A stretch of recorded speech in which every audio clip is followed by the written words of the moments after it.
Hi, good morning, dear students. Welcome back to my YouTube channel, Glossary of Biology by Virendra Sir.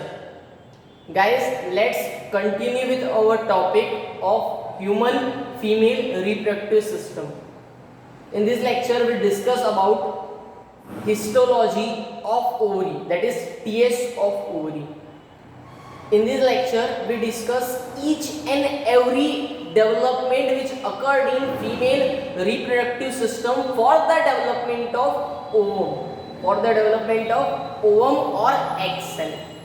Guys ये जो lecture है हमारा बहुत ज़्यादा interesting है और बहुत ज़्यादा डिटेल एक्सप्लेनेशन है। सबसे पहले मैं आपको 2 पॉइंट क्लियर कर दूं गाइज, ये जो हम पढ़ने वाले हैं फीमेल के बॉडी में ओवेरियन फॉलिकल का जो डेवलपमेंट मींस ओवरी का डेवलपमेंट बोल सकते हैं आप, और उसके अंदर में ओव्यूल्स का एग का डेवलपमेंट। ओव्यूल बोलने से अच्छा आप एग बोलेंगे क्योंकि मेल की बॉडी में स्पर्म बोला जाता है, और सेकंड ओवम आप यहाँ पे याद रखेंगे फीमेल के बॉडी के लिए।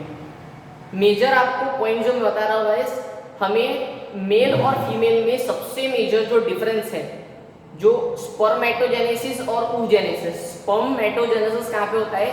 मेल की बॉडी में, और फीमेल की बॉडी में होता है oogenesis। स्पर्मेटोजेनेसिस कब होता है? प्यूबर्टी स्टेज के बाद में। सभी को पता है स्पर्म मेल की बॉडी से कब रिलीज होता है? Puberty stage. Puberty means development stage, तब डेवलप होता है स्पर्म, रिलीज होता है। देन अगर मैं फीमेल की बॉडी की बात कर रहा हूँ ना, फीमेल के बॉडी में बिफोर बर्थ oogenesis होता है। आप बोलेंगे सर कैसे होगा ये? बिल्कुल ये पॉसिबल है। फीमेल जो है, अगर फीमेल की जो बॉडी है उसकी जो मदर है, ठीक है, फीमेल जो हमारी गर्ल है, गर्ल की बॉडी और उसकी बॉडी किसके अंदर है? फीमेल में। मींस अगर जो नया बेबी फॉर्म हो रहा है मदर को, मदर के ओवरी में, मींस मदर के यूटेरस में जो बेबी है उसके ओवरी में स्टार्टिंग से ही ओवम का डेवलपमेंट स्टार्ट होता है। मतलब बिफोर बर्थ वो क्या डेवलप करती है? ओवम डेवलप करती है। तो ये सबसे मेजर डिफरेंस है मेल और फीमेल में, कि मेल में बर्थ के बाद में प्यूबर्टी स्टेज आने के बाद में स्पर्म डेवलप होता है, लेकिन फीमेल की बॉडी में बिफोर बर्थ ही ओवम का डेवलपमेंट होता है।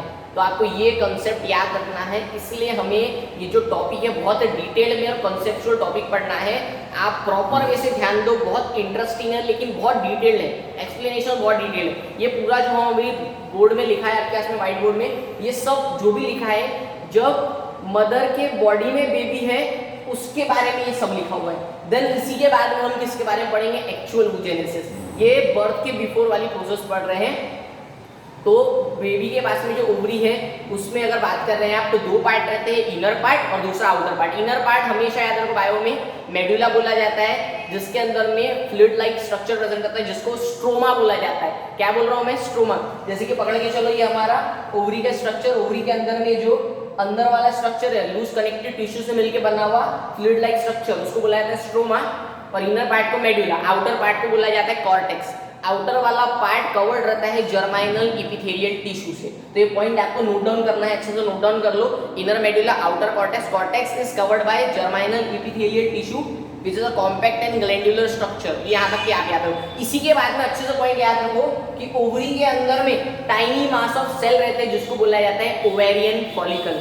हमारा सबसे टारगेटेड पॉइंट, यहीं से हम स्टार्ट करेंगे हमारा पूरा development. Ovarian follicle. Ovarian follicle अभी किसके बॉडी में? बेबी के बॉडी में है। तो ये मैच्योर रहेगा क्या? ये रिप्रोडक्शन कर पाएगा? बिल्कुल नहीं, बेबी सभी रिप्रोडक्शन नहीं कर सकता, तो ये कैसे करेगा? तो ये इमैच्योर्ड हुआ है। ये कहाँ से अराइज हुआ है गाइस? फीमेल के बॉडी से अराइज हुआ है। मतलब जब यॉर्क सैक मतलब जो बेबी यहाँ पे रहता है सैक लाइक स्ट्रक्चर में, यॉर्क सैक, तो वहां पे इमैच्योर ओवा बना है, जिसको हमने बोला है ओवेरियन फॉलिकल। सिंपल सा आपको कॉन्सेप्ट बताता हूँ। मदर अभी प्रेग्नेंट है, ठीक है, अच्छे सुनो। मदर प्रेग्नेंट है, उसके बॉडी में फीमेल है। अब फीमेल कैसे है? फीमेल के लिए हमने बता दिए कि हमें कंफर्म्ड हुआ है एमनियोसेंटेसिस। यही चैप्टर में आपको पढ़ाऊंगा एमनियोसेंटेसिस, जिससे जेंडर चेक किया जाता है, मेल है कि फीमेल है। तो कोई केसेस में जैसे कोई डिसऑर्डर्स रहते तब ये सब यूज किया जाता है, वैसे नहीं किया जाता, इलीगल है। तो अभी बेबी है, सपोज करके चलो डॉटर सेल है, डॉटर के बॉडी में अभी से स्टार्ट हो गया है, बिफोर बर्थ क्या डेवलपमेंट स्टार्ट हो गया है? oogenesis, मतलब ओवरी डेवलप हो रही है, उसके अंदर में इमैच्योर्ड हुआ है, जो फीमेल के एंडोडर्म से मिलके बने हैं। फीमेल के बॉडी में एंडोडर्मल टिश्यू से immatured ova originating from endoderm of yolk cell. Yolk cell मतलब मदर का जो कैविटी रहता है डेवलपमेंट वाला। यहाँ तक के गाइस आपको याद रखना है मेजर। इसी के बाद में अच्छे सुनो, ये हमारा मेजर पॉइंट था ओवेरियन फॉलिकल। ओवेरियन फॉलिकल के बाद में हमारा स्टार्ट होता है सबसे important point. Ovarian follicle migrate होता है। माइग्रेट मतलब कैसा होता है, एक जगह से दूसरी जगह कहाँ जाएगा, तो फीमेल गोनेड मतलब ये ओवेरियन फॉलिकल कहाँ पे रहता है, ओवरी में। तो माइग्रेट होता है to the gonad region during embryonic development. तो ये जो ओवेरियन फॉलिकल थे ये ओवरी के रीजन में माइग्रेट होते रहते हैं और साथ में डिवाइड होते। डिवाइड किससे होते हैं आप याद रखेंगे, माइटोटिकली। माइटोसिस होता है ना कि meiosis. Mitosis means equational division. तो डिप्लॉइड बॉडी से डिप्लॉइड बनना, तो वहां पे माइटोसिस, मियोसिस नहीं बोलेंगे आप। मियोसिस मतलब रिडक्शनल डिवीजन। क्रोमोसोम हाफ नहीं होते बेबी में, क्रोमोसोम कैसे रहते हैं, डिप्लॉइड ही रहेंगे। आपको याद है 2n सेट रहता है। तो माइग्रेट होते हैं वहीं पे ओवरी में और साथ में डिवाइड होते हैं। डिवाइड होने के बाद में जब माइटोसिस होता है तो फॉर्मेशन किसको होता है, ओगोनिया का। किसका डेवलपमेंट होता है, ओगोनिया का डेवलपमेंट होता है। ओगोनिया जो है फीमेल गैमेट बोलेंगे आप इसको। ओगोनिया कंटिन्यू ग्रो होता है, जो सेल माइग्रेट होकर बना है वो ग्रो हो रहा है। ग्रो होने के बाद में जैसे कि ये ओगोनिया सेल है, ये ग्रो हुआ। ग्रो होने के बाद ग्रो कैसे होता है, इसके आसपास में सराउंडिंग बनती है जो सेल को बोला जाता है ग्रेन्युलोसा सेल। कौन से सेल, ग्रेन्युलोसा सेल। तो ये हमारा oogonia is covered by granulosa cell. Granulosa cell से कवर्ड रहता है जो डेवलपमेंट ऑफ ओगोनिया को सपोर्ट करता है, नरिशमेंट और न्यूट्रिटिव टिश्यू दे रहा है। तो मींस यहाँ पे अभी ओगोनिया बनना चालू हो गया है, मतलब कौन सी प्रोसेस स्टार्ट हो गई है, oogenesis स्टार्ट हो गया है। oogenesis मींस क्या, किसका प्रोडक्शन, ओवम का प्रोडक्शन को बोला जाता है oogenesis। सबसे मेजर पॉइंट आपको याद रखना है, अभी क्या स्टार्ट हो गया है हमारे फीमेल के बॉडी में, oogenesis। हाँ स्टूडेंट्स, तो यहाँ पे हमें दिख रहा है oogenesis स्टार्ट होगी बिफोर बर्थ। तो बिफोर बर्थ ही फीमेल के बॉडी में मीन्स हमारा जो बेबी है, बेबी के बॉडी में more than 2 million primordial follicle. Primordial follicle means primary follicles present रहते हैं। 2 million, more than 2 million. 1 million is equal to 10 lakh, मतलब 20 लाख प्राइमोर्डियल फॉलिकल्स प्रेजेंट रहते हैं बिफोर बर्थ ही बेबी में। देन इसी के बाद में क्या होता है, जो प्राइमोर्डियल फॉलिकल है वो किससे कवर्ड रहेंगे हमें पता है, जर्माइनल एपिथेलियम। अभी हमने पढ़ा था कि हमारा जो ओवरी का जो कवरिंग हो किससे कवर्ड रहता है, जर्माइनल एपिथेलियल, तो कवर्ड रहता है। तो cell of germinal epithelial give rise to, guys ये बहुत अच्छे से पढ़ो, ये डिफाइन आ सकती है आपके पेपर पॉइंट ऑफ व्यू से। Cell of germinal epithelial give rise to group of oogonia, मतलब ये देख सकते हैं आप ये diagrammatically, germinal epithelial give rise to group of oogonia. ये group of oogonia projecting into the cortex, जो अंदर साइड जा रहे हैं, स्टार्ट हो रहे हैं जर्माइनल एपिथेलियल, प्रोजेक्ट किसके साइड में कर रहे हैं, कॉर्टेक्स के साइड में, और कॉर्ड लाइक स्ट्रक्चर बना रहे हैं। क्या बना रहे हैं, कॉर्ड लाइक स्ट्रक्चर। ये स्ट्रक्चर को बोला जाता है एग ट्यूब ऑफ प्लगर। आप बहुत अच्छे से याद रखो, डिफाइन आ सकते हैं, define egg tube of plugger. तो क्या बताएंगे आप, जर्माइनल एपिथेलियल टिश्यू, जैसे कि हमारा ये हमारा ओवरी का स्ट्रक्चर, ये हमारा जर्माइनल एपिथेलियल कॉर्टेक्स का, तो कॉर्टेक्स के तरफ प्रोजेक्ट, कॉर्टेक्स से प्रोजेक्ट करते हुए अंदर में ओगोनिया सेल, मतलब आप क्या बता रहे, cell of germinal epithelial give rise to group of oogonia. अब बहुत सारे ग्रुप ऑफ ओगोनिया फॉर्म करके दिख रहा है, group of oogonia projecting into the cortex. Projecting कहां से हो रहा है, कॉर्टेक्स से, in the form of cord which is known as, क्या बोला जाता है इसको, एग ट्यूब ऑफ प्लगर।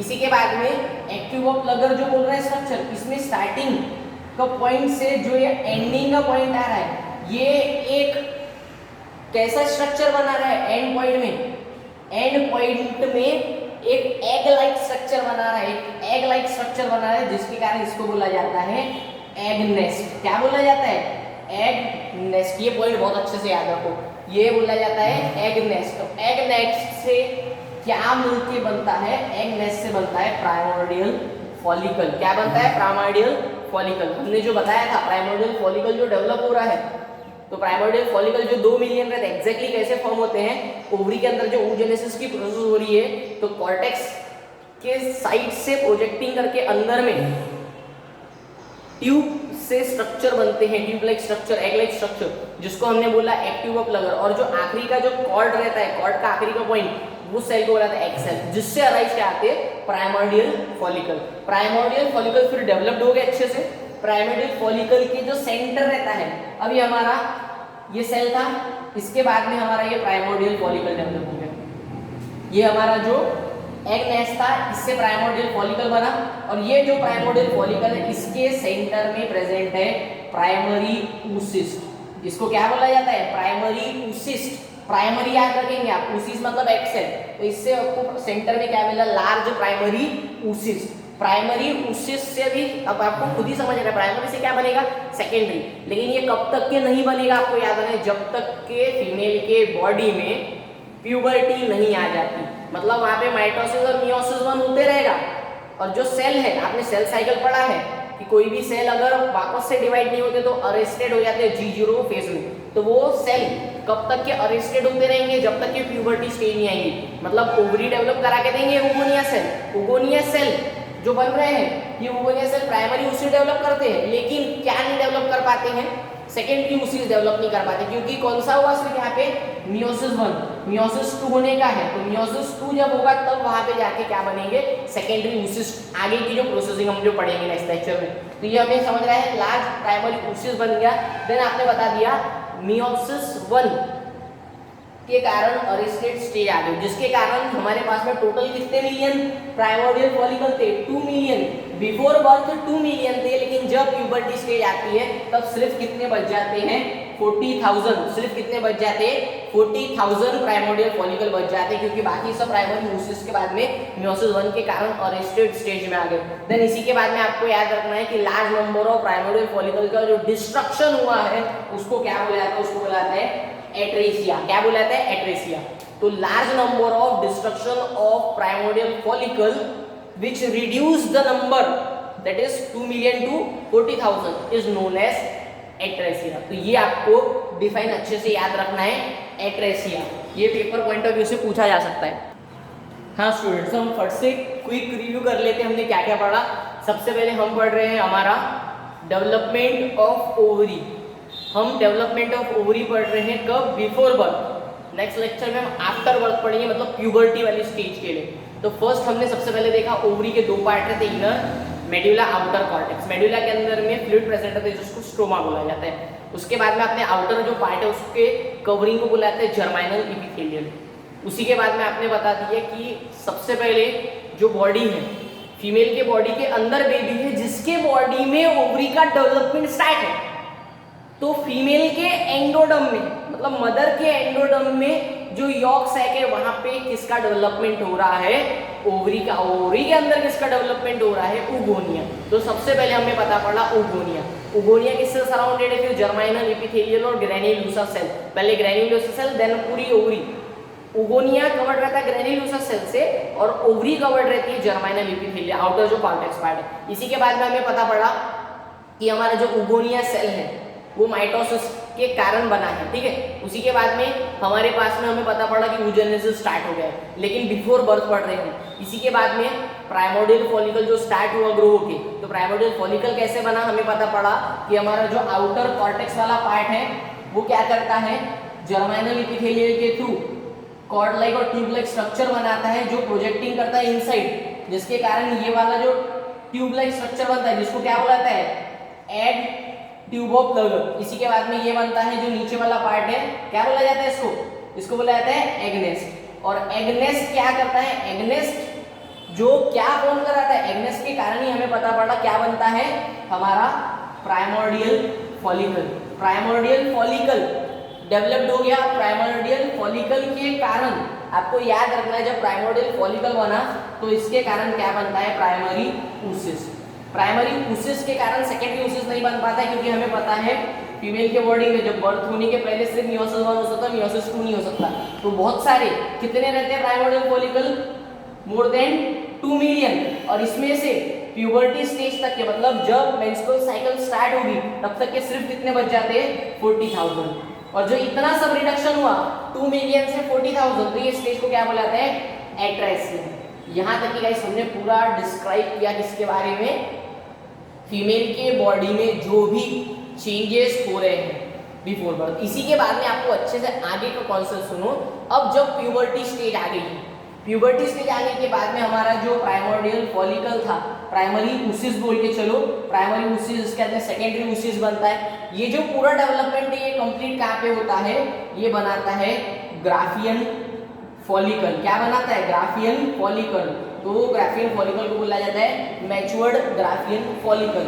ये मैच्योर्ड ग्राफियन फॉलिकल तक के पूरा स्टेज होता है। तो यहाँ से हमें प्राइमोर्डियल फॉलिकल से मैच्योर्ड ग्राफियन फॉलिकल कैसा बना है, तो ये हमें देखना है प्यूबर्टी स्टेज में टीएस ऑफ ओवरी। तो नेक्स्ट लेक्चर में हम ये पूरा कंप्लीट करने वाले हैं, जिसमें हम ग्राफियन फॉलिकल और साथ में टीएस ऑफ ओवरी पूरा फिनिश करेंगे प्यूबर्टी स्टेज के बाद में। इसी के बाद में ऐसा क्या होता है प्यूबर्टी स्टेज में, तो आप याद रखेंगे कि फीमेल के बॉडी में एक साइकिल आती है जिसको बोला जाता है मेंस्ट्रुअल साइकिल। क्या बोला जाता है, प्यूबर्टी स्टेज में अराउंड 13 ईयर्स तक के फीमेल के बॉडी में स्टार्ट हो जाती है मेंस्ट्रुअल साइकिल। और जो स्टार्ट होती है, the start of menstrual cycle is known as menarche. ये सभी आपने 10th में वर्ड सुना है गाइस, इसलिए आपको टिपिकल नहीं है वर्ड सुनने में। और इसी के बाद में जब एंड होती है, एंड कब होती है, 45 टू 55 ईयर्स के बीच में, इसको बोला जाता है मीनोपॉज। क्या बोला जाता है, मीनोपॉज। तो ये भी हमें डिटेल में देखना है। इसी के बाद में आपको बुक के पॉइंट ऑफ व्यू से एक ऐसा नंबर लिखा हुआ है 32 × 13 इज इक्वल टू 416। अब ये क्या है, अभी हम वैसे डिटेल में मेंस्ट्रुअल साइकिल में देखेंगे, लेकिन अभी दिया हुआ तो मैं आपको क्लैरिफाई कर देता हूँ। प्यूबर्टी स्टेज के बाद में 32 ईयर्स तक के प्यूबर्टी स्टेज मतलब मेंस्ट्रुअल साइकिल स्टार्ट होने के 32 ईयर्स तक के फीमेल क्या सीक्रेट कर सकती है बॉडी से, ऊसिस और एग सेल और एग सेल। तो 32 ईयर्स तक के, तो 1 ईयर में कितने मंथ रहते हैं, 12 मंथ। फीमेल के बॉडी की मेंस्ट्रुअल साइकिल कितने डेज की रहती है, 28 डेज की। कितने डेज की, 28 डेज की। तो 1 ईयर में कितनी साइकिल होगी फीमेल के बॉडी में, अराउंड 13 होगी। अच्छे से टोटल करो, क्योंकि हमें सब मंथ के 2 डेज मिल रहे हैं। तो टोटल कितना हो गया, 32। दोनों को मल्टीप्लाई कर दिया आपने, कितना हो गया, 416। तो 416 एग प्रोड्यूस कर सकती है फीमेल अपने लाइफ टाइम में मेंस्ट्रुअल साइकिल की हेल्प के थ्रू। तो ये हमें डिटेल देखना है। यहाँ तक कि हमने पूरा का पूरा जो स्ट्रक्चर पढ़ लिया किसके बारे में, structure and development of ovary. Next जो हमारा सेकंड पॉइंट है हिस्टोलॉजी और टीएस ऑफ ओवरी, ये पॉइंट हम कब देखेंगे, नेक्स्ट लेक्चर में। उसी के साथ में हम ग्राफियन फॉलिकल भी कंप्लीट कर लेंगे। ठीक है गाइस, टॉपिक बहुत कॉन्सेप्चुअल था, आपको अच्छे से एक बार और देखो वीडियो को, और वापस से आप क्या करो, फिर से अपने नोट्स प्रिपेयर करना बहुत जरूरी है टॉपिक के, क्योंकि सीक्वेंस वाइज है। जैसा मैंने लिखा था ना वैसा भी आपने प्रिपेयर किया ना, मस्त चल जाएगा। पेपर पॉइंट ऑफ व्यू से भी अगर वैसा ही लिख के दिया तो भी चल जाएगा। तो नेक्स्ट लेक्चर मिलते हैं, तब तक क्या प्रॉपर वे से फॉलो करते रहिए वीरेंद्र सर्स बायोलॉजी।